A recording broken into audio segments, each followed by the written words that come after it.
बहुत पुरानी बात है। उन दिनों आज की तरह स्कूल नहीं होते थे। गुरुकुल शिक्षा प्रणाली थी और छात्र गुरुकुल में ही रहकर पढ़ते थे। उन्हीं दिनों की बात है। एक विद्वान पंडित थे। उनका नाम राधे गुप्त था। उनका गुरुकुल बड़ा ही प्रसिद्ध था, जहां दूर दूर के बालक शिक्षा प्राप्त करने के लिए आते थे। राधे गुप्त की पत्नी का देहांत हो चुका था। उनकी उम्र भी ढलने लगी थी। घर में विवाह योग्य एक कन्या थी, जिनकी चिंता उन्हें हर समय सताती थी।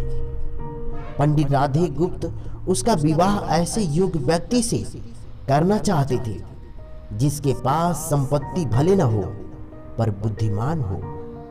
एक दिन उनके मन में विचार आया।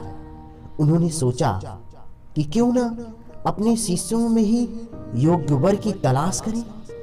ऐसा विचार कर उन्होंने बुद्धिमान शिक्षा की परीक्षा लेने का निर्णय लिया। उन्होंने सभी शिष्यों को एकत्र किया। एक दिन उनके मन में विचार आया। उन्होंने सोचा कि क्यों ना भी अपने शिष्यों में ही योग्य वर की तलाश करें। ऐसा विचार कर उन्होंने बुद्धिमान शिष्य की परीक्षा लेने का निर्णय लिया। उन्होंने सभी शिष्यों को एकत्र किया और उनसे कहा, मैं एक परीक्षा आयोजित करना चाहता हूं। इसका उद्देश्य यह जानना है कि कौन सबसे बुद्धिमान है। मेरी पुत्री का विवाह योग्य हो गई तो अब मुझे उसके विवाह की चिंता है, लेकिन मेरे पास पर्याप्त धन नहीं है। इसलिए मैं चाहता हूं कि सभी शिष्य विवाह में लगने वाली सामग्री एकत्र करें, भले ही इसके लिए चोरी का रास्ता क्यों न चुनना पड़े। लेकिन सभी को एक शर्त का पालन करना होगा। शर्त यह है कि किसी भी शिष्य को चोरी करते हुए कोई देख ना सके। अगले दिन से सभी शिष्य अपने अपने काम में जुट गए। हर दिन कोई ना कोई शिष्य अलग अलग तरह की वस्तुएं चुरा कर ला रहा था और गुरुजी को दे रहा था। राधे गुप्त उन वस्तुओं को सुरक्षित स्थान पर रखते जा रहे थे, क्योंकि परीक्षा के बाद उन्हें सभी वस्तुएं उनके मालिक को वापस करनी पड़ेगी।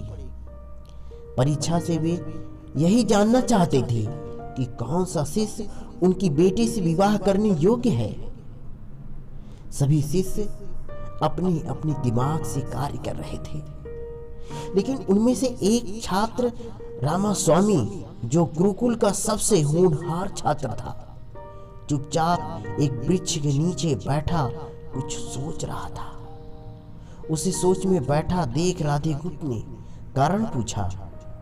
रामास्वामी ने बताया, आपने परीक्षा की शर्त के रूप में कहा था कि चोरी करते समय कोई देख न सके, लेकिन जब हम चोरी करते हैं तब हमारी अंतरात्मा तो सब देखती है। हम खुद से उसे छिपा नहीं सकते। इसका अर्थ यही हुआ ना कि चोरी करना व्यर्थ है। उसकी बात सुनकर राधे गुप्त का चेहरा प्रसन्नता से खिल उठा। उन्होंने उस समय सभी शिष्यों को एकत्र किया और उनसे पूछा, आप सबने चोरी की? क्यों किसी ने देखा? सभी ने इनकार किया और सर हिला दिए। तभी राधे गुप्त बोले, बच्चों, क्या आप अपने अंतर आत्मा से भी इस चोरी को छुपा सके? इतना सुनते ही सभी बच्चों ने सिर झुका लिया। इस तरह गुरुजी ने अपनी पुत्री के लिए योग्य और बुद्धिमान वर मिल गया।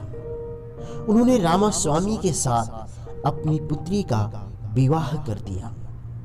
साथ ही शिष्यों द्वारा चुराई गई वस्तुएं उनके मालिक को वापस बड़ी विनम्रता से क्षमा मांग ली।